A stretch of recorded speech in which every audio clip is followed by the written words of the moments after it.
Assalamualaikum warahmatullahi wabarakatuh. Perkenalkan, nama saya M. Jody Putra Pratama dengan NIM 0103 1282 429062. Di sini saya akan menjelaskan mengenai permintaan, penawaran, dan juga keseimbangan pasar.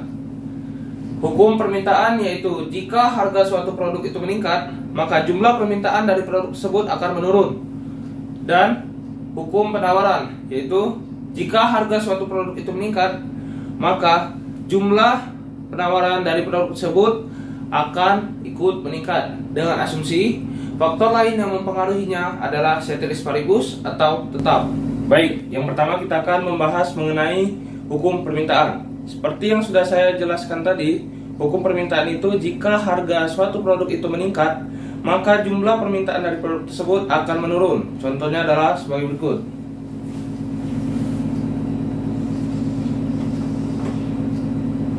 Garis vertikal pada grafik ini adalah harga tersebut dan garis horizontalnya adalah quantity atau jumlah produk tersebut. Misalkan harga produk tersebut adalah 30, maka jumlah yang diminta oleh konsumen itu sebanyak 12. Namun jika harganya menurun ke 20, maka jumlah yang akan diminta konsumen itu semakin banyak. Misalnya di sini 18. Dan jika harganya meningkat kembali, misalnya 40, maka jumlah yang diminta konsumen akan menjadi sedikit. Misalnya di sini 6. Ini adalah contoh dari hukum permintaan dengan faktor lain yang mempengaruhi adalah ceteris paribus atau tetap. Baik, faktor lain yang mempengaruhi kurva permintaan yaitu ada yang pertama, ada harga barang saingan yaitu PX dan PY. Berikutnya ada income atau pendapatan konsumen, ada selera konsumen, ekspektasi konsumen, dan juga populasi dari konsumen tersebut. Misalkan pendapatan seorang konsumen tersebut meningkat, maka kurva ini akan mengalami pergeseran ke arah kanan karena ia memiliki pendapatan yang lebih tinggi, maka ia bisa membeli produk lebih banyak lagi dengan harga yang lebih tinggi. Baik, selanjutnya adalah hukum penawaran. Sama seperti yang sudah saya jelaskan sebelumnya, hukum penawaran berbunyi jika harga produk itu meningkat, maka jumlah penawaran dari produk tersebut akan ikut meningkat. Contohnya adalah sebagai berikut.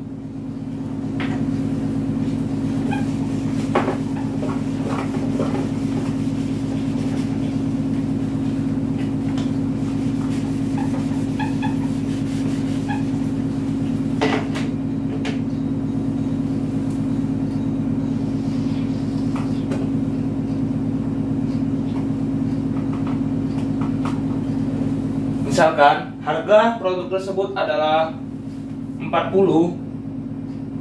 maka penawaran yang akan diberikan oleh seorang produsen tersebut itu sebanyak misalkan 20.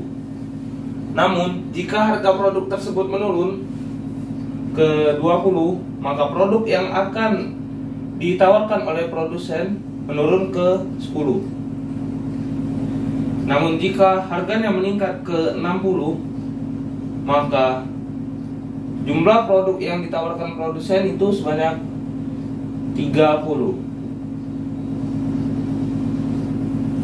Ini adalah contoh kurva penawaran dengan asumsi bahwa faktor lain yang mempengaruhi adalah ceteris paribus atau tetap. Baik, faktor lain yang dapat mempengaruhi perubahan maupun pergeseran kurva penawaran berikut yaitu faktor produksi seperti tenaga kerja, kewirausahaan, modal, dan juga sumber daya.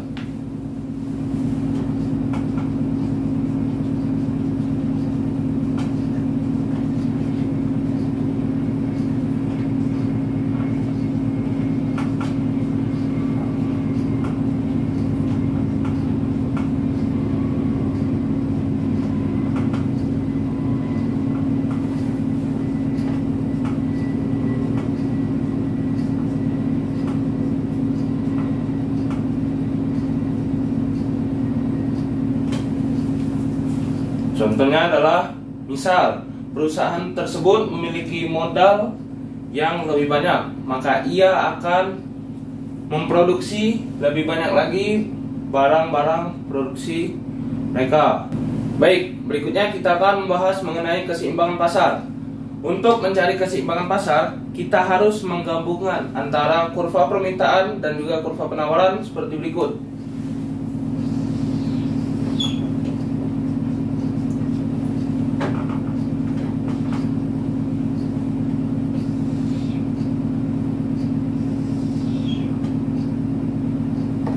Titik yang berada pada perpotongan dua garis yang berasal dari kurva permintaan dan penawaran inilah yang disebut sebagai keseimbangan pasar.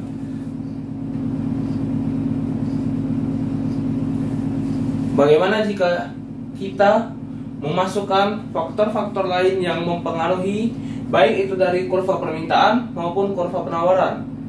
Misalnya seperti dari kurva permintaan kita akan menambahkan jumlah pendapatan yang dimiliki oleh konsumen, maka keseimbangan pasar akan berpindah ke titik ini.